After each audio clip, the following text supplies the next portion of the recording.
Every time she closed her eyes, she saw the car driving away, taking her little brother with it. Neka didn't seem to care. If anything, her hatred grew colder. "Why do you always look like a widow?" Neka sneered one afternoon, watching Adanna mop the floor. "Chidi is gone. Get over it." Adanna clenched the mop handle until her knuckles turned white. The rage inside her simmered, but she pushed it down.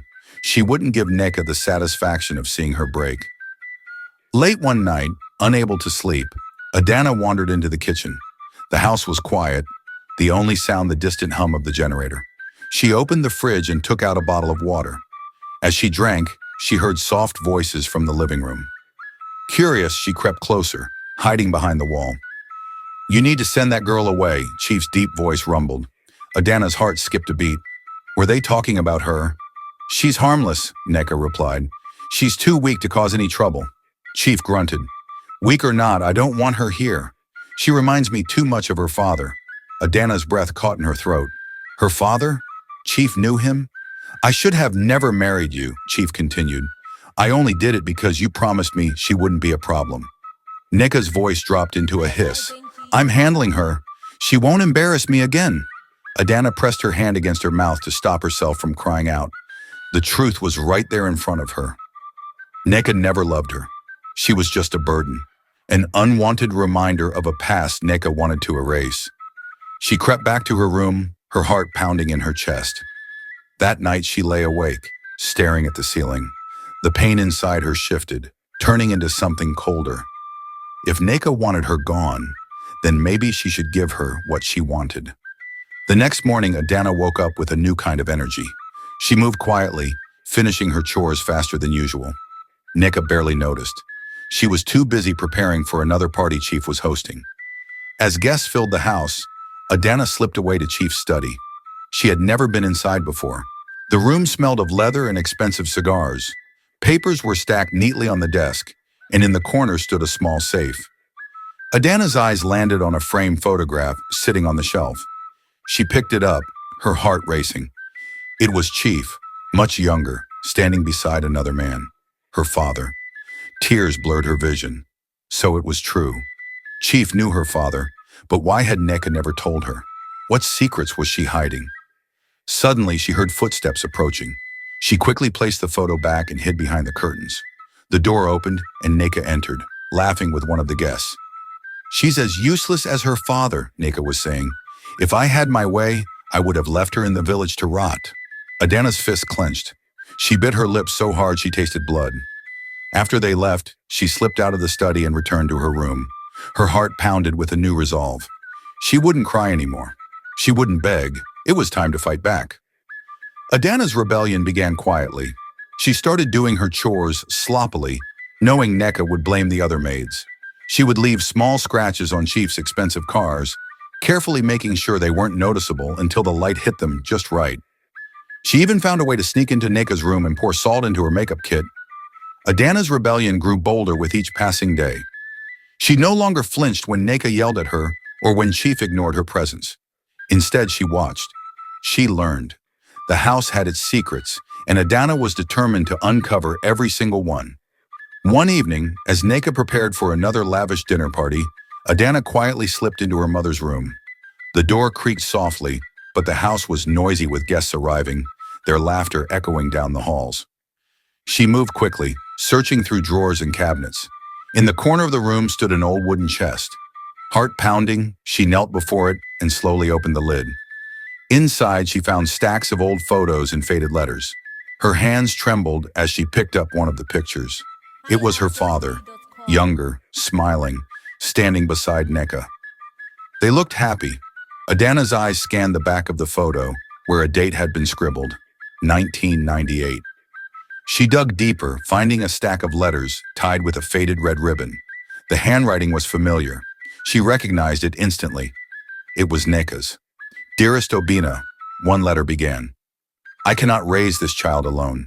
She reminds me too much of you. If only you had been a better man." Adanna's breath caught in her throat. So it was true. Neka had once loved her father, or at least claimed to. But something had changed.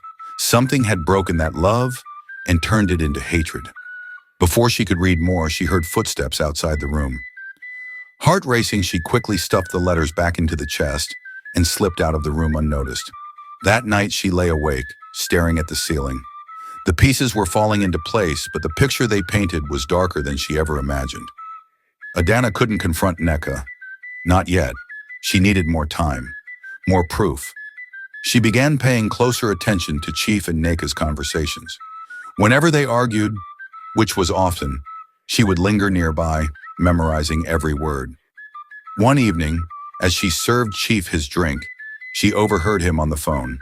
"I don't care what it costs," Chief growled. "Just make sure the land is cleared. I want the village house demolished by the end of the month." Adanna's heart dropped. The village house, her father's house, the only place she had ever known happiness. She clenched her fists, rage boiling inside her. They wanted to erase her past, erase her father's memory. She wouldn't let them. That night, she snuck into Chief's study once again. This time, she found what she was looking for. A folder marked property acquisition. Inside were papers detailing the sale of the village house. She slipped the papers into her dress and crept back to her room. As she read the documents by candlelight, tears streamed down her face. They were trying to take everything from her, but not anymore. The next morning, she began to act. She stole Chief's business card from his wallet and memorized the number of his lawyer. She would find a way to stop the sale, even if it meant exposing every dark secret this house held. Days passed and Adanna waited for the perfect moment to strike. She knew Neka would never let her get close to Chief, so she had to be smarter. One afternoon, while Neka was at the spa and Chief was in a meeting, Adanna made her move. She snuck into the study and used the landline to call the lawyer. "Hello," a stern voice answered. "Good afternoon, sir," Adanna said, trying to keep her voice steady. "I'm calling about the property sale in Umuwaka village." There was a pause. "Who is this?" Adanna hesitated. "I'm Chief's daughter." The lawyer sighed. "Look, the papers have already been signed. The demolition is scheduled for next week." Adanna's heart sank. "Please, there has to be something I can do." The lawyer hesitated. "Well, if Chief were to retract the sale himself, I could stop the process." "Thank you," Adanna whispered. "I'll handle it." She hung up and slumped against the desk. She had 1 week to stop the sale, 1 week to save the only thing her father had left behind. That night, she confronted Neka. "Why are you selling Papa's house?" she demanded. Neka scoffed. "That house is a curse. I'm getting rid of everything that ties me to that wretched village." Adanna's hands bowled into fists. "You have no right," Neka laughed coldly. "I have every right. You think you can stop me? You're just a useless girl. You couldn't even keep your brother here." Adanna's eyes burned with unshed tears. "You'll regret this," she whispered. Neka sneered. "We'll see about that."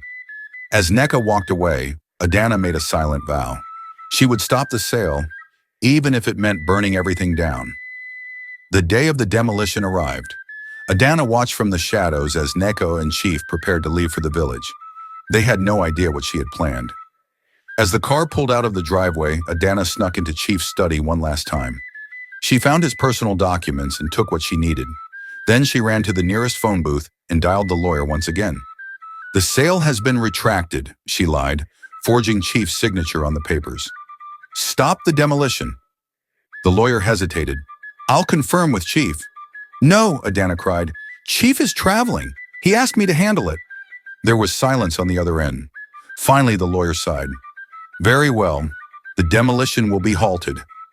Adanna collapsed against the wall, tears streaming down her face. She had done it. She had saved her father's house. But the war wasn't over. When Neka found out what she had done, there would be hell to pay, and Adanna was ready. Neka stormed into the house later that evening, her heels clicking furiously against the marble floor. Chief trailed behind her, confused and irritated. "Adanna!" Neka's voice thundered through the house. "Adanna, where are you?" Adanna stepped into the living room, her heart steady. She stood tall, facing her mother without flinching. "What did you do?" Neka hissed, eyes blazing. "I got a call from the lawyer. The demolition has been stopped. Did you think you could outsmart me?" Adanna met her gaze, calm and defiant. I did what you should have done a long time ago. I protected what little we had left of Papa.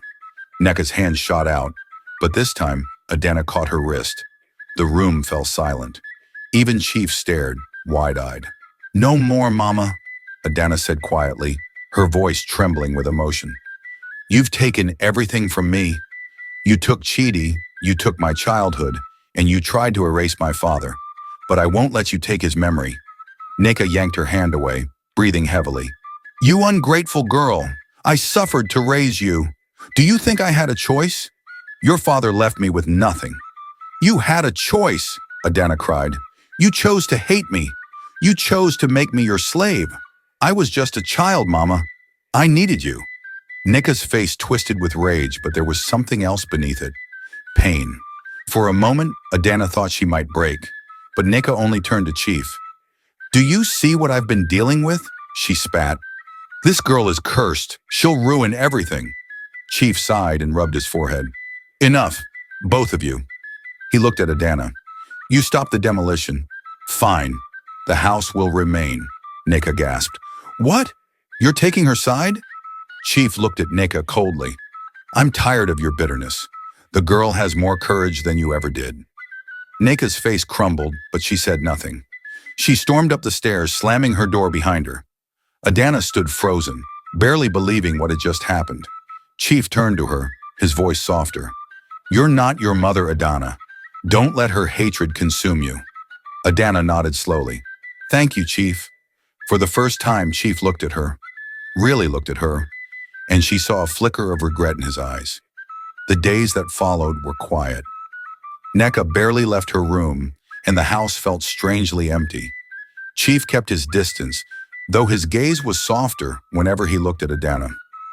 One afternoon, Adanna was sweeping the front porch when she heard the gate creak open. She looked up and froze. Chidi?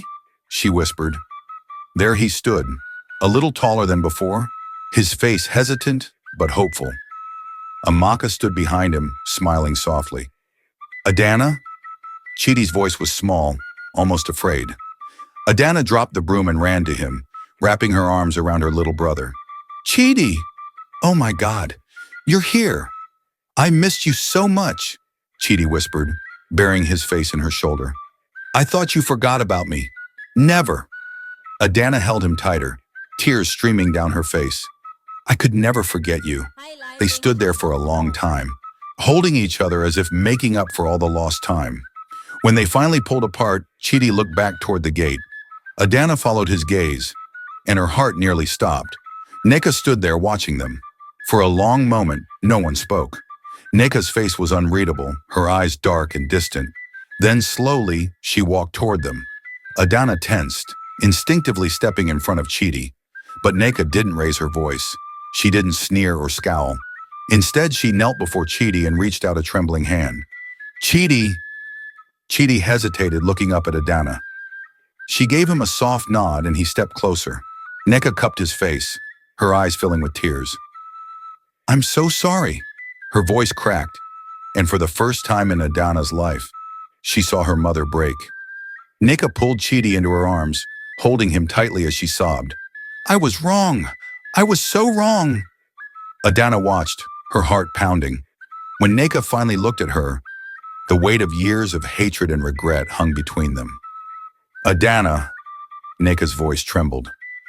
I've done terrible things. I don't deserve forgiveness. But I am sorry. Adanna's throat tightened. She wanted to scream, to tell her mother that sorry wasn't enough, that the pain she'd endured couldn't be erased.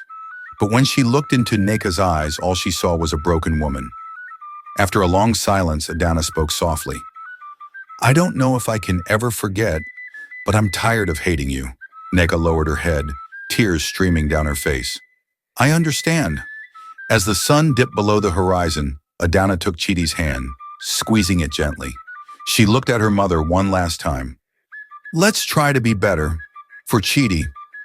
Neka nodded silently, and for the first time, there was a flicker of hope in her eyes.